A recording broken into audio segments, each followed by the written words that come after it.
mostly just cortex. Yeah, it just has cortex, right? Okay? So when we're looking at the cortex, okay, again, you've got these rosebud type structures. Those are, okay, the renal corpuscles, the whole thing, right?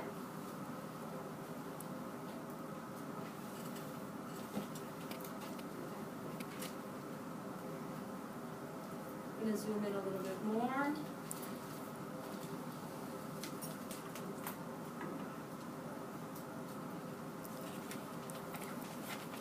Sorry, I'm just trying to find a JG apparatus that I like.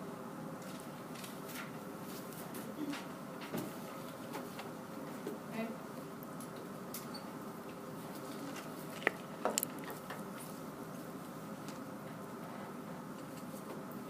Okay. Again, you're going to start to see the renal corpuscles at higher magnifications, okay?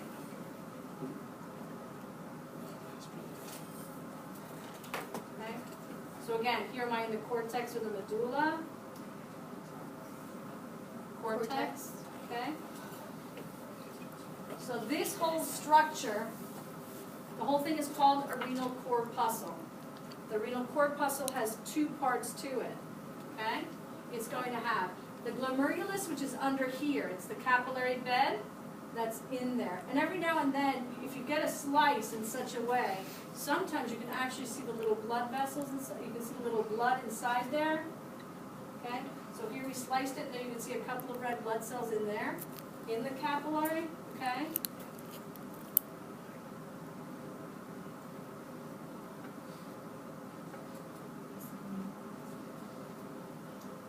Where did the JJ apparatus go? I just got the light.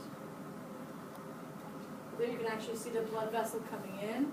Okay? So that glomerulus is going to be then part of the renal corpuscle. The other part of the renal corpuscle is called the renal capsule, or the glomerular capsule. I'll use the same term that's there in your lab manual. The glomerular capsule then, okay, has two layers to it. It's got the outer layer, which is called the parietal layer, okay? So now I've got this simple squamous that's lining there, okay? That's the parietal layer of the capsule.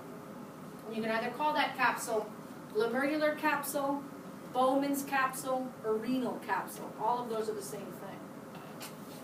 The visceral layer are those podocytes, those cells that we were talking about, and those are going to be directly on top of those capillaries. So these nuclei that we see here, the majority of those are the nuclei of the visceral layer of the capsule. Again, Bowman's capsule, renal capsule, or glomerular capsule. Okay? In between the two layers of the capsule, the parietal, which is a simple squamous, the visceral, which are the podocytes, there's a space, okay, and that's the lumen of the capsule, okay, the capsular space. So those are the structures that you need to. So here, even though I pointed this, if I put a pointer and you say glomerulus, the way it's labeled in your lab manual, it's fine. But be aware that I've got a capillary bed, which is called the glomerulus, and on top of that we're looking at here, on top of it are the cells. And sometimes you cut through it so you can see the glomerulus itself, and sometimes you see the podocytes, okay? Now, this renal corpuscle has a way of regulating how much urine or how much filtrate it produces. And that's kind of this auto-regulation that it's going to have. So this is going to come out, the blood is going to get filtered here, and it's going to get caught into this capsular space. Then the capsular space is going to empty into one of these tubules. So it's coming off. I can't see it. The closest one then to the glomerulus is the proximal convoluted tubule, the PCT. And on the lab exam, you're more than free to write PCT. So now, the PCT is going to be like this. It is lined with a simple cuboidal lining, and the lumen, since it has microvilli, I never have a nice clear lumen. So all of these that we see are probably the same PCT that's going like this, in and out of the screen. Okay? The proximal convoluted tubule then is going to end, and it's going to go down and into the, at least if it's a juxtamedullary, okay? It's going to come and form then the loop of Henle. Then it comes back up into the cortex and forms the distal convoluted tubule. The DCT is going to have a clear lumen. It's also lined with a simple cuboidal. You see that? It's lined with a simple cuboidal, but there's nothing in there. It's nice and clear. So this is also a renal tubule, so you'll get half credit if you tell me it's a renal tubule, but I want you to specify whether it's a PCT fuzzy lumen, or a DCT, a nice clear lumen. The other thing that you can see in these slides, okay, up here, are other little holes. Let me see if I can find a good one.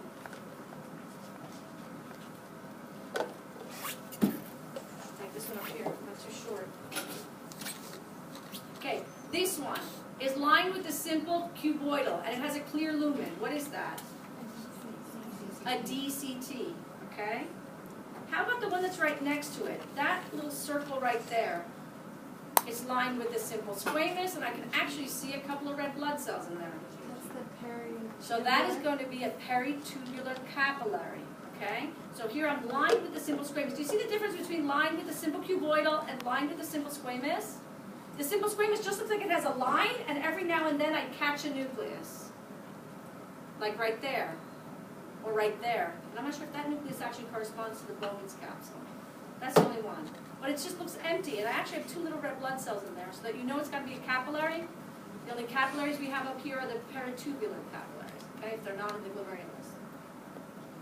So there you've got one of those. Okay, let's see if I can find, sometimes I find areas that just, some area has more than others. I don't see it anymore. I'll look for an area that's better. I just want to leave it here, because the other thing that you're going to see is that part of the DCT actually comes back up and feeds into its own glomerular, the corpuscle, okay? And it tells the DCT, by the DCT, if it has too much fluid, it's going to tell, hey, you need to chill. You're filtering too much. So the way that works is called the juxtaglomerular apparatus, or JG apparatus. Juxta means right next to the glomerulus apparatus. And what's going to happen is the normally simple cuboidal lining of that DCT is now going to become columnar. So you see these cells, how they're just different? Okay? That's called the macula densa. Okay? Those are now going to be stretched. They're going to give signals to these in here, which are the mesangial cells. These mesangial cells are going to release hormones, and they're going to tell that afferent arteriole to constrict. Okay, so we've got these granular cells on the smooth, it's a smooth muscle on the afferent arteriole that can constrict. You have those on the model. I test the JG apparatus, not only on the slides, but on the model. I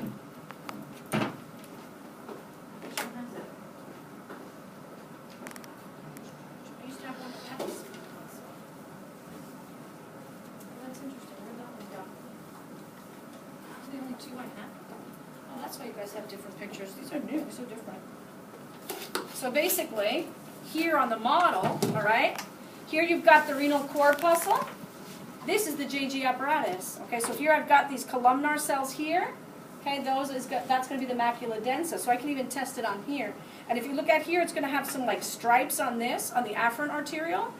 Those are also going to be then those granular cells that are smooth muscle that are then going to constrict part of that JG apparatus. So you've got that here as well.